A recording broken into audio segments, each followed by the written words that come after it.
The recording just started. Let me load the presentation here.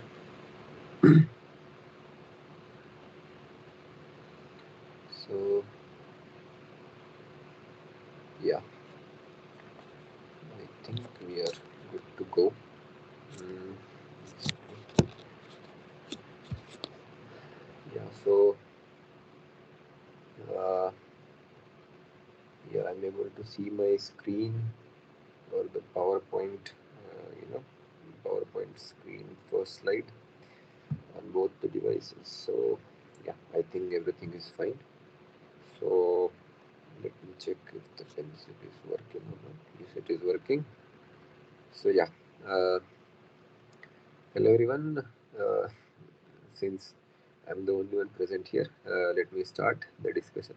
Since this is anyway dry run, so the objective of this presentation is, along with the week zero assignment discussion, it is also to see if all things are working out properly, which are required for our next week one assignment discussion, which will be live. So this is a try run. So let's make sure everything is working properly. The pencil is fine. Yeah, brief introduction about me. Myself Akshay. I'm from Department of Mechanical Engineering, IISc Bangalore. And today I'll be taking up some problems in week zero assignment for the course, concepts of thermodynamics, NPTEL online course. So if you see, this assignment is kind of an warming up exercise. The questions are not that much related to the core concepts of thermodynamics, but these are some of the prerequisites that are required in order to start to learn the advanced concepts in thermodynamics. So one of the basic or very basic concept is the number of the units of various number of physical quantities. But many of the students are not aware of these units or maybe forgotten about these over the period of time. So let's start with units.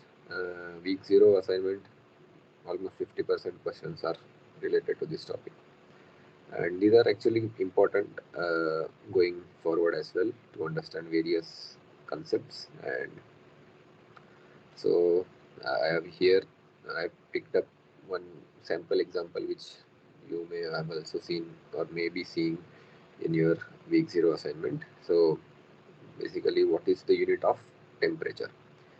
If you see, there are these four options: Newton, Joule, Kelvin, Watt. These are all scientists' name, but anyway, these are units here.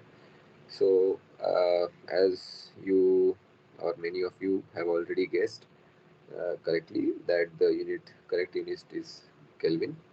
Uh, so these are all standard. I mean, Kelvin is a standard unit for temperature, but there are other units as well.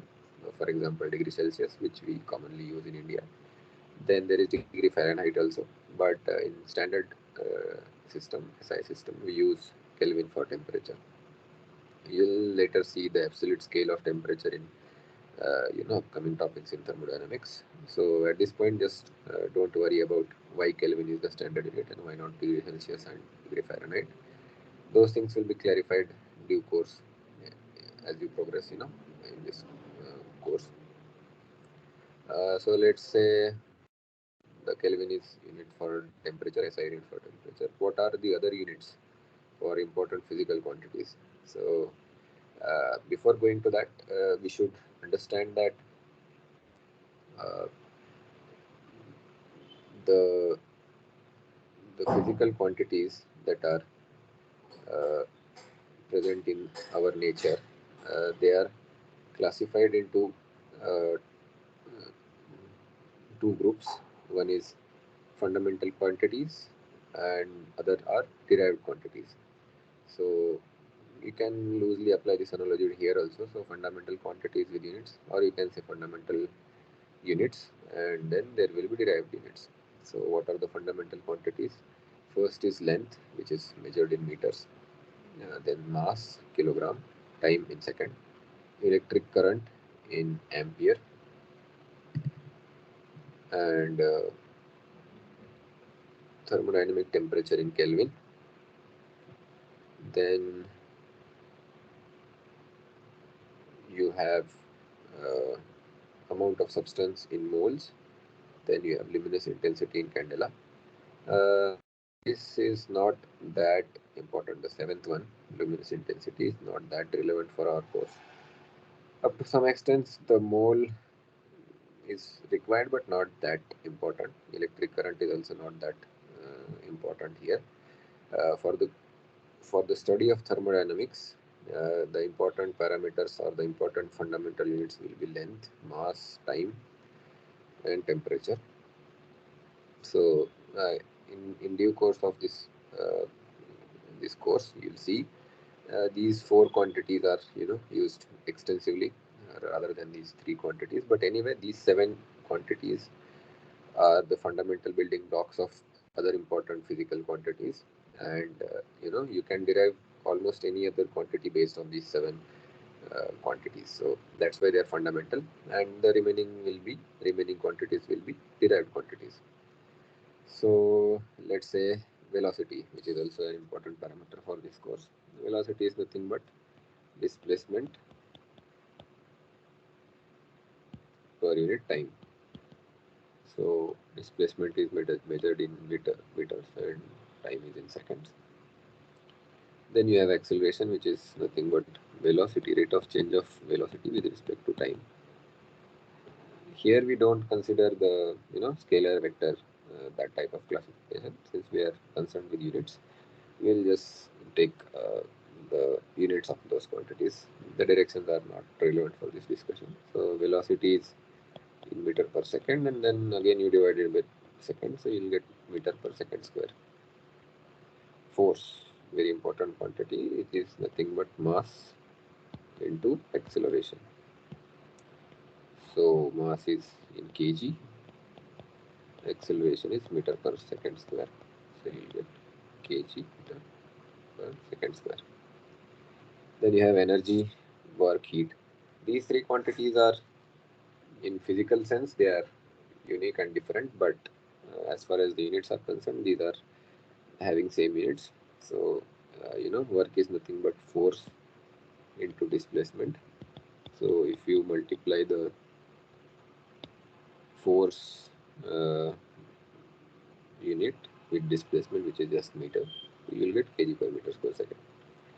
Then power is nothing but rate of change of work.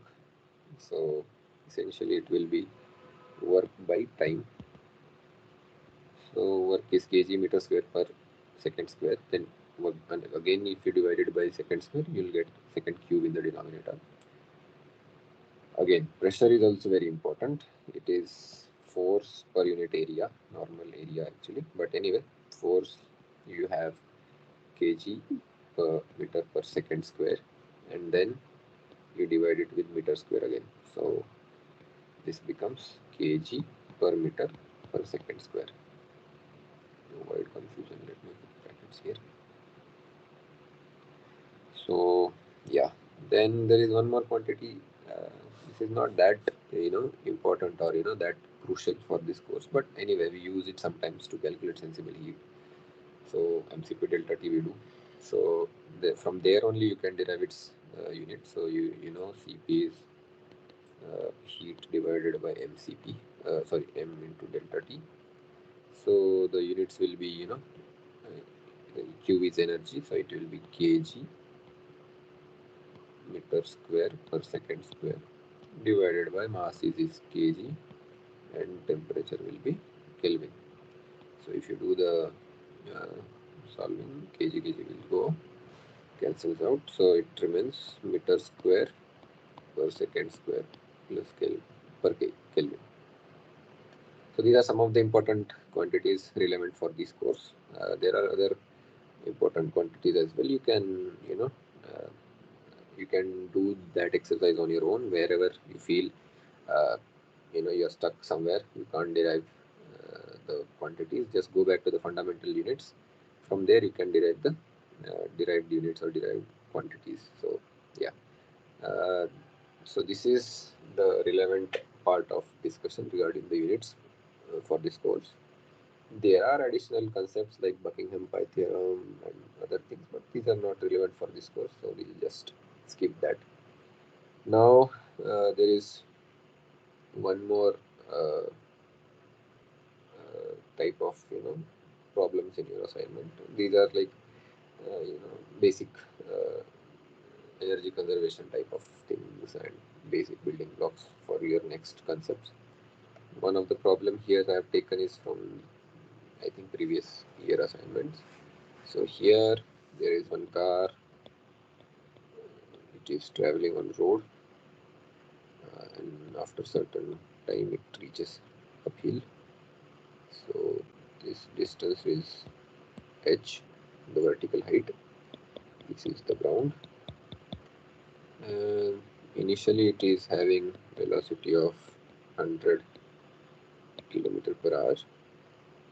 Finally, the velocity is zero, since the condition that we are considering is, the potential energy should become to the equal to the kinetic energy. That means the total kinetic energy should be getting converted into the total potential energy. So there should not be any kinetic energy at the end. So that proves that the vehicle is stationary at the end. So therefore V2 is zero. And also we are neglecting friction here, uh, not to mention. But since it is a standard gravitational field, which is a conservative force field, there the assumption of neglecting friction is included. So no need to explicitly write. But anyway, for some students who don't know what is standard gravitational field, this implies the friction is neglected. So then the acceleration due to gravity is 10 meter per second square. So now the kinetic energy at point 1 will be, this is let's say point 1 and this is final point 2. But at the end, at the point 2, the total energy is converted into potential energy. So it will be mgh plus half mv2 square, but it is 0 here. So it is just mgh equal to half mv1 square upon cancellation of mass on both sides. You will get h equal to v1 square by 2g. Now to do this, first we need to convert velocity, which is in kmph, to meter per second standard units. So v1 is 100 kilometer. So if I multiply it with 1000, it becomes meter. And then there are 3600 seconds in 1 hour, so it becomes meter per second. So these two zeros will go off here, so it is 1000 by 36. So come back here, it will be 1000 by 36 square by 2 into 10. So if you do this algebraic calculation, it is 38.5 meters. I am not going into details of how to do this. You can use any calculator, you'll get the answer. So the correct option is B, 38.58 meters. So yeah, this is one type of problem that is in assignment 0. Then there is one more problem here. Uh, Essentially, you have WA equal to 100 Newton. One thing you should observe here is the weight is given, not mass. So this is actually MA into G. So yeah, so we'll just write it as W, which is MAG, weight. And we need to work out what is the weight of this B block. The pulley is frictionless and string is massless, and the whole system is in static equilibrium, so there is no unbalanced forces here in any direction. So you know how to solve such type of problems. You just divide these into different blocks and then do free body diagram. So if I take body A, which is on a slanted surface, independent of its orientation, the weight will always act vertically downwards because the G is downwards. But the tension is in this direction. It is in the string direction. Since the surface is frictionless, there is no frictional force here. So this weight will be, if you divide this into two components, like along the surface and normal to the surface, this angle is 30 degrees Celsius. So you will get PA cos 30 degrees, and one component will be along the surface, that will be VA sin 30. So now, since system is in static equilibrium, summation of forces in any direction, let's say L direction is 0. So L is our this direction, and this will be, let's say, M. Anyway, we are not concerned with the perpendicular direction. Let's say L direction is 0. So that gives you TA equal to WA sin 30 degrees, which is nothing but 1000 Newton into 1 by 2. This gives you TA equal to 50 Newton. Now come to this block. If you do the free body diagram here, the tension will be upwards in the string and the weight will be downwards. Since there is no contact here between the uh, between the block B and the vertical surface, so here you can just do vertical uh, force balance, and you'll you'll realize that T is equal to WB. So essentially T is equal to sorry WB is equal to 50 Newton, which is what we were supposed to find. So yeah, these type of problems are there. So here you can basically look into this. This is important, that this is not mass. You should not multiply it again with G. And in static equilibrium, in any direction the forces will be balanced. Then and then only the system will be in static equilibrium. So yeah, so these type of problems are there. So I think this discussion will help you in solving these week 0 assignment problems quite easily now, and all other things are also working well. So I think I'll just end this uh, presentation, and let me close the slides. Then let me just go back to the Teams, and now I'll stop the recording. Yes.